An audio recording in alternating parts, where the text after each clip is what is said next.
Hello everyone and welcome to a new video. Today I am reading Berserk Volume 8 by Kentaro Miura. Or not really Volume 8 but the Deluxe Edition Volume 8. I'm actually reading this pretty early in the month for once because I know I'm going to be super busy soon.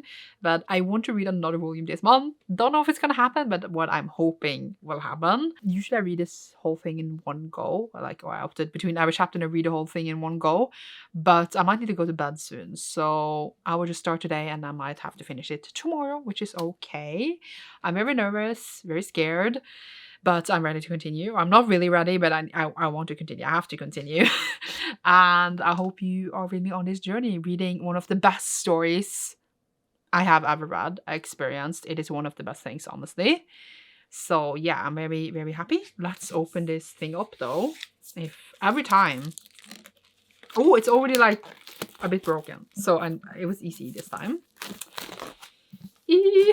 I am feeling emotions and I haven't even started yet. See, we're gonna take this out and then we're gonna look inside. I think, are we on volume 24? Oh my god, you get like a whole poster ish. I'm not gonna take it out, but a whole poster, full page art.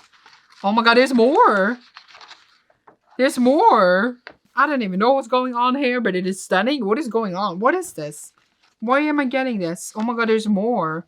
There was many of them. I'm not going to show all of them, but there was many of them. Okay, that was actually like one more. Which volume are we on? I need to check.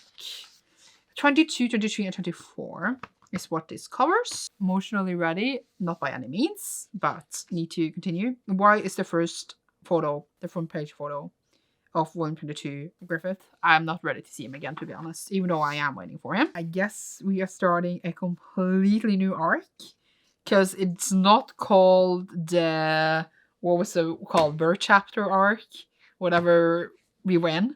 Now it is Falcom of the Millennium Empire arc, the Holy Evil War chapter. And then this one is the Grand World.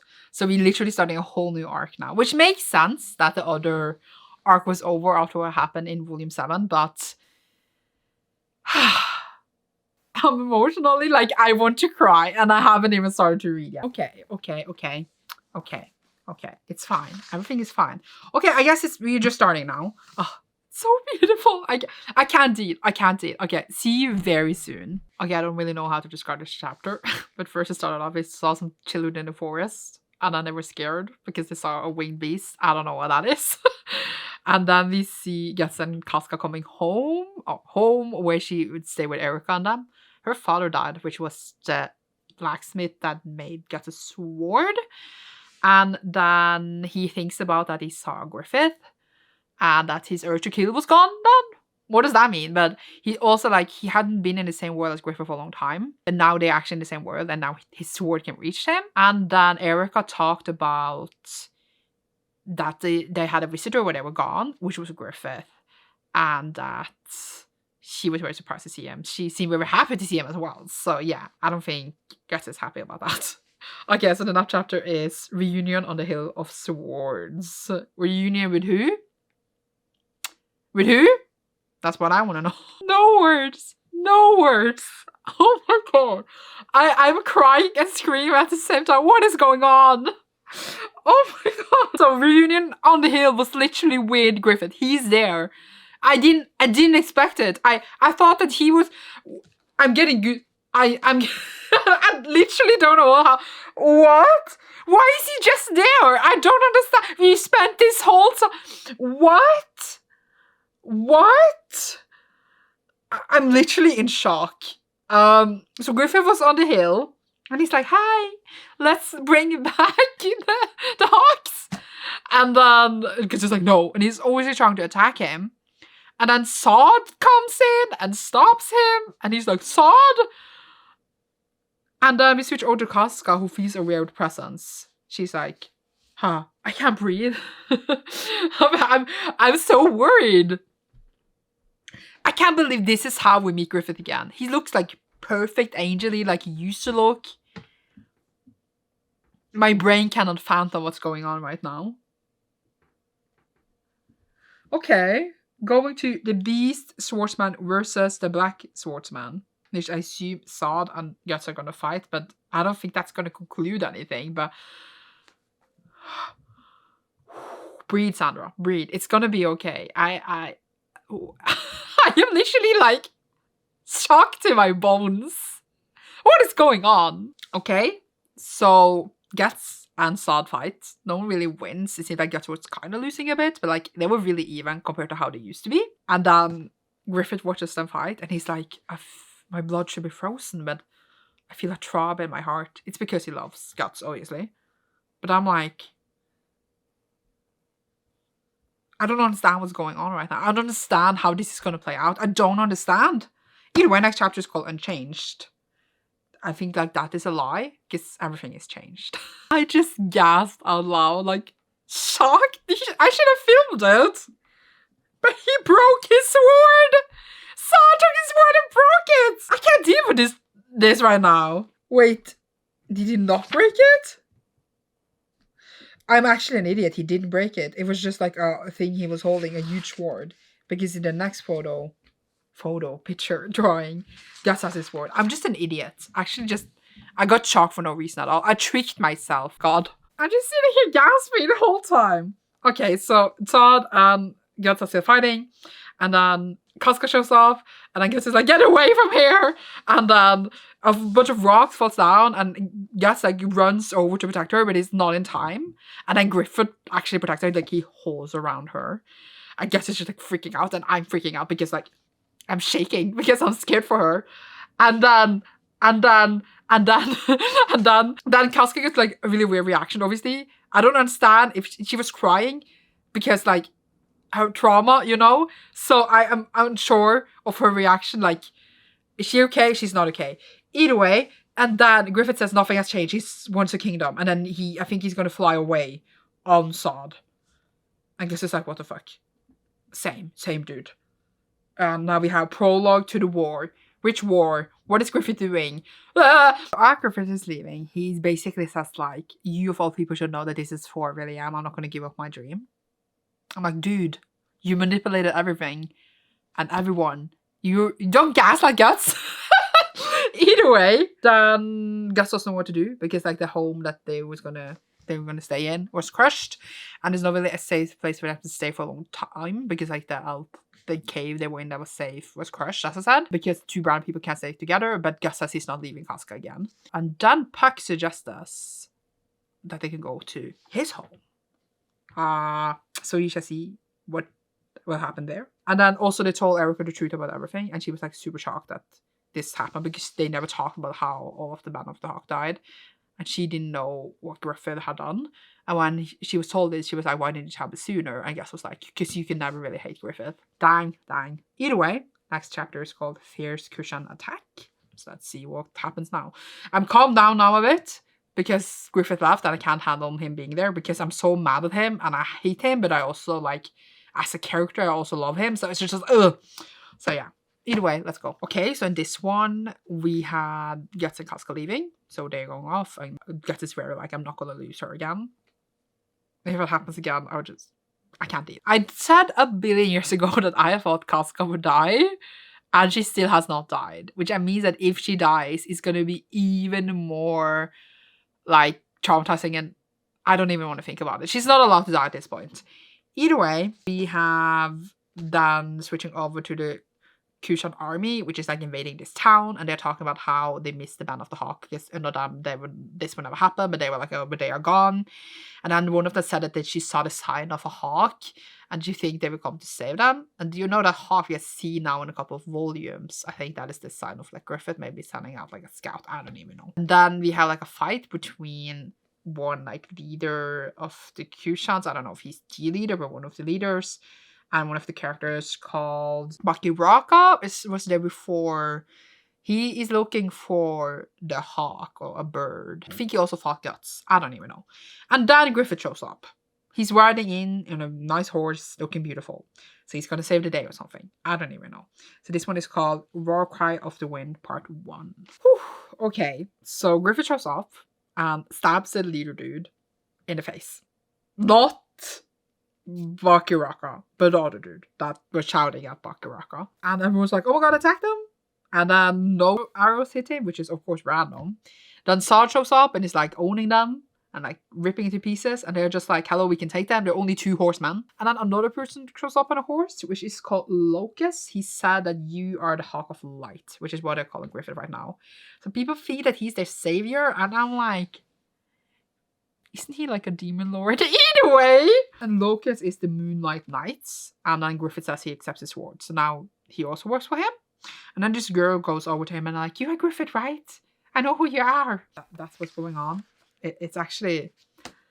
like, obviously, I'm happy finally get to see Griffith again. But at the same time, like, they're being tricked. Either way, War Cry of the Wind Part 2. Let's go. Okay, so apparently I'm already done with like this volume, which I feel like went so fast, but it was so intense. Either way, the Bakiraka wasn't one person, by the way. I think it was just those group of like warriors that was called that. And then some of the like bigger buff warriors tried to attack Griffith, and he just like easily knocks them down. And then like, oh, super shocked. That girl stands there and is like, oh my god, he's so beautiful the whole time. And then we have like this person that is sitting under a tree saying that the angel is this. What did he say again? I'm gonna find it. The angel is the Hawk of Darkness. But they're calling him the Hawk of Light, right?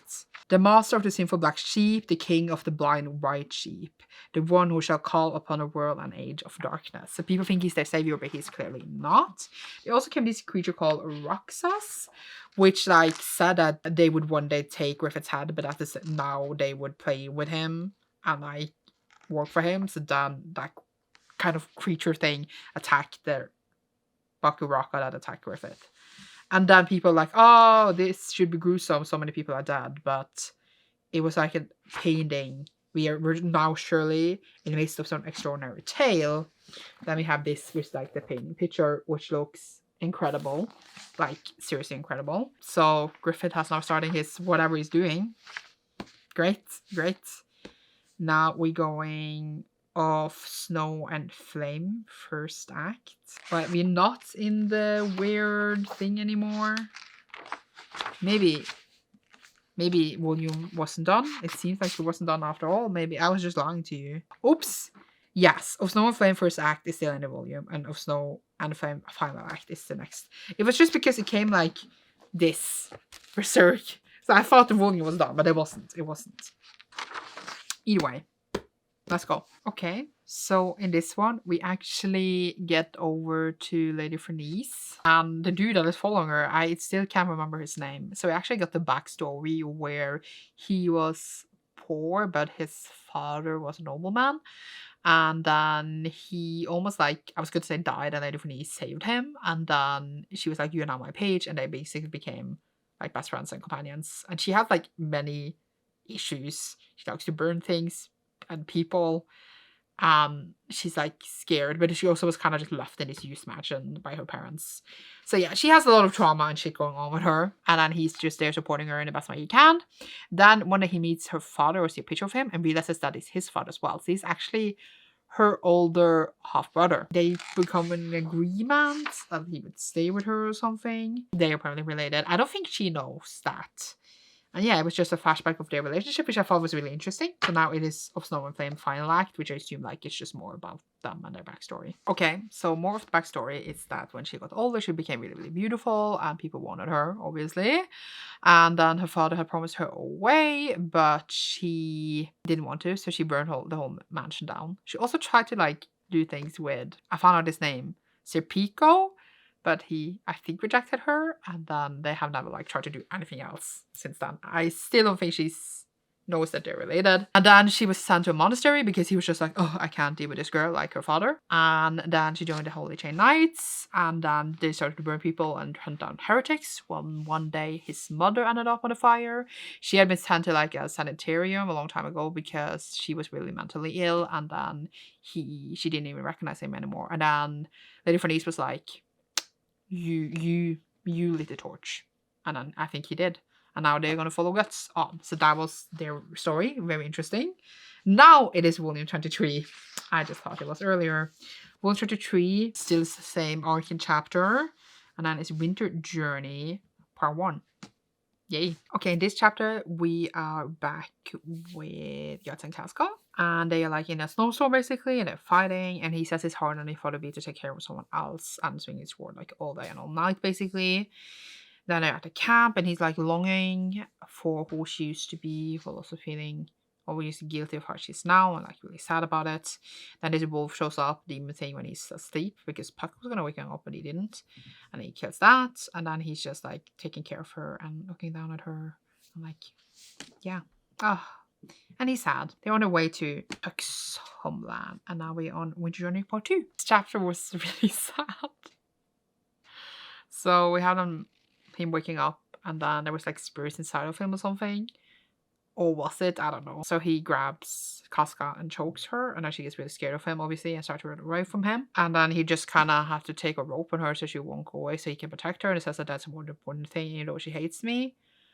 Obviously, that's not good at all. But what he's going to do, I don't know. But yeah, and then she even tries to like take his weapon from him, like because we've seen him like traveling over time. And then he just kind of like needs to stand far away from her so that she won't be able to grab any weapons. And he thought they maybe could connect this time, but the opposite is happening. And it's just honestly sad. It's like so sad. Yeah. Okay, so next one is called Scattered Time. Let's go and be more depressed. What is going on? Okay, so Gus wakes up and Casca's run away. So he goes always out to look for her. Then we switch over to Casca. She met this dude in his camp. She went over to him because she was super hungry, so she ate.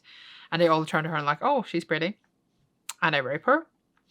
And then she obviously gets a lot of trauma. We see like her mind scattering even more back to what happened to her. And then in the next scene, we see Guts arriving to the camp, obviously hearing her scream or whatever. And then she has killed everyone. Like, she's not gonna kill everyone. Obviously, we know she's a really skilled fighter, but that is hidden deep inside of her. She tries to attack Guts, and he grabs her and like puts her on the ground, and then he kisses her. I don't know why, but he does. So that's how that chapter ends. Next one is called Fangs of Ego. What's going on? Okay, so he continued kissing on her and stuff, but he like was possessed by a wolf or something. That actually was just like, what you want to do is chop off her head, which he obviously doesn't. So he like pulls back and is like super shocked. So I don't know if he's possessed or something. They need to figure that out. Then Puck shows up with the kid that I always forget the name of, Droopy. I've now written down his name is the kid that wants to learn from Guts, and he also has with him Lady Firece and their Pico. And then Lady Firece drops down on one knee and is like, please allow us to accompany in your travels. Because she wants to follow him. All these people, by the way, totally nutballs. But I love them a lot. But like, yeah, they are not okay. Now it is Wilderness Reunion, which is what we're doing. So it makes sense. I don't really know what happened in the end of this chapter, but in the beginning, Guts is like, yeah, whatever you can say if you want, do what you want. Puck thinks a bit weird that he accepts them so readily. But it's really because Guts is just thinking about how long it is since he has seen Casca smile. I think that he maybe needs some help. So that is the new side of him. Then we switch over to like the Midlands somewhere where we have this army going around. They think about Griffith. They're gonna go and save someone based on the rumor of Griffith. We see a glimpse of Griffith on the top of a hill. And I think someone is attacking someone, but I don't really know who or why. Okay, so they were attacking the Kushan army, but then they realized that the people they were attacking were prisoners the Kushans had taken, so it was kind of like their own people that were forced to work for them. But they're still fighting, and the Kushan are like just attacking all of them. And then they are losing, but then Griffith shows up with Sod, and he also has giants working for them. I forgot to say earlier that there came some giants in like earlier when we saw him working for him. It's so weird just seeing Griffith again overall, but it's fine. He just came and they're like, oh my god, it's Griffith, basically. So yeah, next one is Banner of the Flying Sword. Forgot to say earlier that Lady Firece cut off her hair to say that she had to pay back for like what she did or whatever. So she cut off her hair earlier. I forgot to say. Anyway, they basically want to fight. Griffith flew in and killed the generals. Then we shift over to like the camp. Lady Firece is there, and it's like, this doesn't look like the people have been overrun by the Kushan. Overrun, I meant to say. And then we see Sonia. I wrote down her name because she was the one who looked at Griffith earlier. I was like, oh my god. I think at least it's Lady Firece. I can almost not recognize her because of the hair change, but it's the same face, I think. So they are now in this camp. But why is Lady Firece there? Is she not with Guts? I'm confused. Maybe she went in there to check out what's going on. Wings of Lights and darkness is now. Okay, so Lady Fanise is just shown into this camp. I don't really get how she just came in here, but whatever. Sonia is showing her around, and they had to go through like this forest where there's loads of beasts. They're just eating people, and she was just like, yeah, they were eating the Kushan prisoners earlier. Also, we saw some of the Kushans working with them because they're just on the team now. And then one of like the demons to grab Sonia, and she's like, put me down, I will tell Griffith on you. And he's just like, haha, I'm gonna eat you, like as a joke. And then one of the other soldiers shows up and it's like, don't eat her, you'll be in trouble. And he was like, haha, I'm joking. Then Lady Fanise is shown to Griffith, and that's how the chapter ends. It seems like Sonia is like a medium between them or something. And I think I'm completely wrong. This is not Lady Fanise. I just realized that he or they are like the ones who was like leading the battle on the other side. And it's not Lady Fanise. They just look a lot alike. Maybe they are siblings, because she also has other siblings. That's why they look so much alike. I just saw the face now. It's just like, it's not Lady Fanise. I'm sorry for what I was saying. Either way, Griffith is using demons to fight this war, and people are just like, okay, whatever, it's Griffith. So like they're just accepting it, which is a bit weird, but okay. It's not Lady Fanise. It's not. Okay, so yeah, it makes sense now, because I didn't understand how she was there. So I was confused. This person just looked like her a lot. The Night of Falling Stars. It is now, and I think it will be the last chapter I'll be able to read tonight, because I need to go to bed early, because I have a weird life now. Okay, I realized there was one chapter left in this volume, so I am going to read that too. But either way, I forgot to say earlier that Griffith had also like recruited lots of like legendary people. We had like that Moonlight Knight earlier, but there's also other characters there that like I really know, like Sad. A lot of people are following him.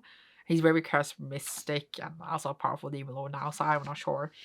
Either way, that dude that was following Sonia was called Lord Mule, and when he sees Griffith is sitting like under a starlight heaven, and it's really beautiful.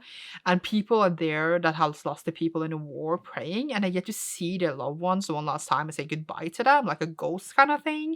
And I think Griffith is making this happen, so people are very grateful to him because of this. I don't know if this is fake or whatever is happening, but he's very good at making people loyal to him, as we know. So this is very suspect as well. And then Lord Mule, after seeing this, just like immediately like pledges himself to Griffith, and he doesn't even understand why. He just like saw him and it's just like, I need to pledge my life to him, which is very, I was gonna say, fascinating as well. Then we see Kushans trying to like assassinate Griffith. I think they have an arrow ready, and then like we switch over scenes to Guts, and then they're in like a what's it called, a swamp, and the zombies are attacking them. So yeah, also this is like right before the arrow is struck, because we switch scenes. Look how stunning it is.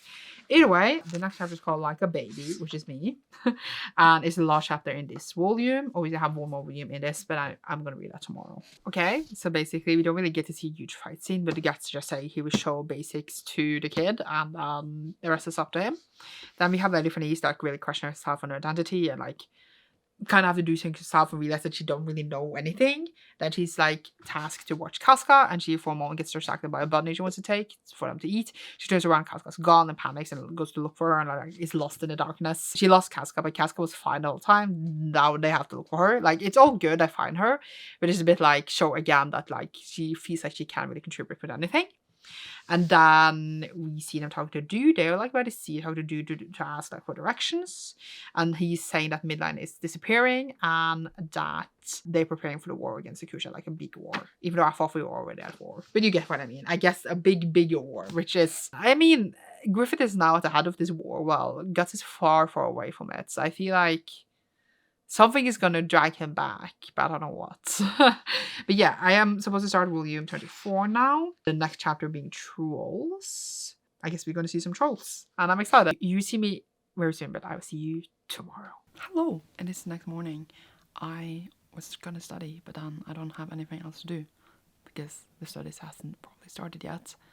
So I thought, well, then I can just finish Berserk up. So I'm gonna do that instead, because I don't have anything to do. We're continuing. We were on chapter Trolls, I believe. It's not that much left. It's only this little left, and I'm sad, but I'm excited to continue. I don't know why I filmed this clip saying I was going to continue. I should have done that after I read the chapter, but whatever, I'm going to do it now. Okay, so Guts and them are in the middle of the forest, and then we see the little kid. I literally always forget his name. Isidro. rob a random dude, poor dude. And then he trains with Guts, and Guts is like explaining stuff to him and training him and learning sword things to him. And then Isidore is like, should you really be teaching me more stuff than just the groundwork? And Guts is like, well, you're not gonna just be able to just do the groundwork anymore. We live and do it, figure it out. And then, oh, what's the name again of the dude that is with Firece? I forget his name all the time. Sir Pico. He like says that he hopes Guts dies because after Lady Firece has followed him and changed him, she's in more danger. He's like, I hope you die. So that was funny. And then this big monster thingy shows up, but she's a troll that has grabbed Casca and Firece, and then Isidore protects them, and then this lady shows up. I think it is the witch, because, well, she actually looks more like a wizard, but the next chapter is called the witch. That is why I assume so. So yeah, now Isidore is actually like fighting a monster. I don't think it's gonna go maybe super well, but we shall see. Almost didn't see that was a new chapter because it was like, it was on the side in a way. But yeah, witch is literally a witch. So the trolls attack them and Isidore tried to protect them, but like he almost dies. But then the witch like uses a spell to protect them all in like this circle thing. She also has her own little fairy. That's interesting. She's a young girl as well. Yeah, he first calls her an old hag, but then she turns out to be a young girl. He checked this by touching her boobs. Either way, now Guts, the dude came back. I literally forget his name every 4 seconds. Sir Pico. Sir Pico. They come back, and now it is Mansion of the Spirit Tree Part 1. So yeah, let's see what happens. So I thought the witch was still with them, but apparently not. But yeah, they keep walking in the forest, and I meet this man who's from this village called Morgan. And he's seeking help from a witch because they were attacked by trolls. And then they go into this place where this beautiful tree house. And I think she sensed them going in there because they kind of broke like a barrier thing. But I don't know if that's maybe her place. I don't know. But there's like a beautiful tree house. And then there's these like kind of guardians there growing. They're protecting it, and they are now like surrounded. Guess I tried to chop off like some of the arms, and then they grew back again. So maybe they're the guardians that the witch has. I don't even know if this is related to witch at all. We shall see. But yeah, now is Mansion of the Spirit Tree Part 2. Okay, so Casca finds out super quickly that they have like a small version of themselves inside their chest. The like spirit things that were attacking them. So when they attack the chest, they don't regenerate. And the witch sits there and watches all this and like decides to invite them in after like they defeat them. Her name is Shereki, but I don't know really how to say it. She's a witch in training, and she has a little fairy that's protecting her called Ivalera. And she leads them further into this beautiful fairy tale-like house where Flora is waiting. She's the mistress of the house, and she said that she's been waiting for them to come. This just feels right now like a totally like different, very peaceful story where we're like kind of under a fairy tale like esque thing, and I love the vibe, but also it makes me scared. It's very calm and I love it, but I'm like, this is not the vibe I'm used to, and it's very like comforting, and I also am scared. Okay, so they talk to the old lady Flora, and she says that she cannot help Morgan with the trolls, but her apprentice can.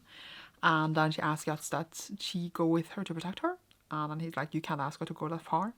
But then she said that she would, of course, not expecting this for free. And she would give them a talisman that will last the duration of the journey, which would be against possession from the things hunting them, because you know about the brand and stuff. And he just think instantly about like the visions he has had, like doing things with Casca, which is very bad. Think that will protect him against that, and says that they would do it, and then that they would be safe for the night in this tree house because it's also protected. But like that talisman would not last forever, just for the rest of the journey, which is going to Perk's homeland. And then they sit and eat and then talk about the world and Astral World and like the different layers and like where did that come from and spirits go and like a bit like stuff like that. A bit like world building / like where creatures come from, a bit like that. It was a very beautiful, cute meal. And yeah, nice. Peace. Okay, the next one is called Magic Stone. I think I forgot to say that this was the Astral World. I don't know. Okay, so first it starts with Casca and Lady Firece bathing, and then Isidro wants to join them, but he's hung up in a tree. And then we have Guts basically asking all the questions to Flora. Like, he has finally gotten someone that might have any answers, because I realized that Guts has just been walking around for years not knowing why or how anything is going on. And I mean, I guess he has some questions. So he basically has a bellhide. I forgot that he had one, and asked if she knows how to use it to summon divine angels. She doesn't. She says that the bellhide belongs to a person. If it belongs to actually him, it will open itself to him one day, whatever, something like that. And then she says, he asks what the god hand is, and he's just, oh, it's someone that is connected to the Astral World and this world, and he's just like, what? But okay. And then the witch in training, Firece, realizes that he is on a path of revenge, and she also has seen Graffiti come back and says that she saw him, he is absolute, and he's probably terrible. And she realizes that Griffith was the one who put a mark on Guts. Flora says to Firece that she wishes her to aid Guts, but it's her choice. So we shall see if she joins their journey. We shall see. Having a little wish with them. We suddenly have 2 children. We have Kask, we have Firece. We are having to do that, I forget the name of. We have a little party again soon, and I don't like it because someone is gonna die. Yay! Okay, the next one is elementals. Okay, so they are getting gifts from, or borrowing from Firece, who has borrowed them from Flora, with different like armor and like weapons that they can use in the Astral Realm, or like against trolls, because they are from the Astral Realm or whatever. I mean, everyone is, I don't really get it. Either way, they like get gifts. It's like the Hobbit moments. Either way, Guts is offered this huge axe, but he's just like, no, I'm gonna take my sword. Which, Guts. Anyways, so they are protected there in the tree, and like they are apparently like healed overnight, etc. Healing properties to be there. And then as they leave, we see Flora talking to someone, which seemed to be Skeleton Knight. He's just following them, and I don't get him. What does he want? Who is he?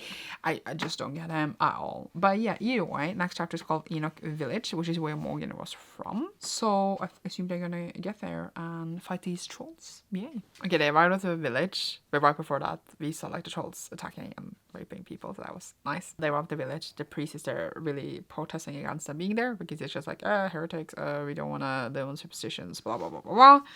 And I talk a bit. Casca falls into like a grave, and then takes her up, and then every time he's close to her right now, she like screams and wants to get away from him, and she's very attached to Lady Fernice and goes over to her and like supports herself on a lot. So yeah, Guts is like not fine, but he's okay with it because he's just glad she's safe, but at the same time, obviously it hurts. So yeah, there's that. But that was because he choked her, you know, because he was possessed. So there's that. Yeah. Either way, now is ambition and reflection. Okay, so Firece gives them all like, has a spell where they cannot talk to each other in their head, even though we're apart. I think that's really useful. So it's like telepathy. And then she's just like, follow my lead. And then Isidore gets upset because he's a kid and runs away. And then Morgan comes to talk to him and like how we were up a bit there in the village. And Isidore's like, haha, you're an old man, and runs away. He's very looking up to Guts, and like, yeah. Either way. And then Firece goes to like scout ahead or something, and Guts meets her there. That's basically it. I think this is the last chapter, which is the Holy Evil War, which is Troll Raid. Okay, the end was a bit funny, because basically first witch Firece, or whatever her name is, tells Guts that she thinks that people in the world are wrong, and that they use the word God all the time, when like that's wrong or something. And then I guess it's just like, well, just leave the old lady or something, because she was complaining about how she wasn't doing anything. I didn't really get it. And just do whatever you want. And then he goes, and she's just like, oh my god, he's so insincere and rude. And then she's like, he cannot be my fate. Either way, then the trolls are coming. It's like hundreds of them. They're raiding the village. Oh no, people are running to the church. A bunch of trolls are attacking some people. And then Serpico is gonna use his like wind sword that is borrowed, and then nothing happens. And then he needs to be like, calm and think about the spirits. And then, whew, that's like the last shot that he manages to use this sword. And then we are done. We are done. It was some pretty art in the end. Very pretty art. Now I'm done with this volume, which is sad. It's very sad, but I just realized it's taken me a while. I realized the mark is here. It's been here all the time. I just realized. I seen the mark, but it didn't register in my brain right now that this is the mark, that this is the brand of sacrifice until this moment. I don't know why. Either way, I had a really great time. I feel like this was more shocking in the beginning because then Griffith just randomly showed up. I feel like the journey we have, we're obviously building up this arc, etc. Just like the last arc ended with the whole tower dramatically falling. So I get what is happening, like I get what we're doing. I'm glad we're just like, oh, taking a breather. So Griffith is doing this war thing. He's gonna take over this country after all this time. What has been doing after that, don't know. And Gets and them are just in the countryside chilling. I don't know how their paths will connect again. I don't want to think about it even. But I have a feeling when it comes to Pucke's home place, it is not as they want it to be. That's what I think. But we shall see. We shall see. That's the mark. It's been here all the time. I should get a tattoo of it in my neck. Just like Guts. What's the best time? This one had a wound. It has a wound here. I don't know where it came from. I think it was the time I dropped them all on the floor. But yeah, thank you so much for watching this. I am having such a great time with these. And thank you all for being on the journey with me. Leave a, what emoji do we want down below? Leave a troll emoji down below if you enjoyed this, or mythical creature, because there's probably no troll. If you see me soon in a new one, thank you so much for watching, and goodbye.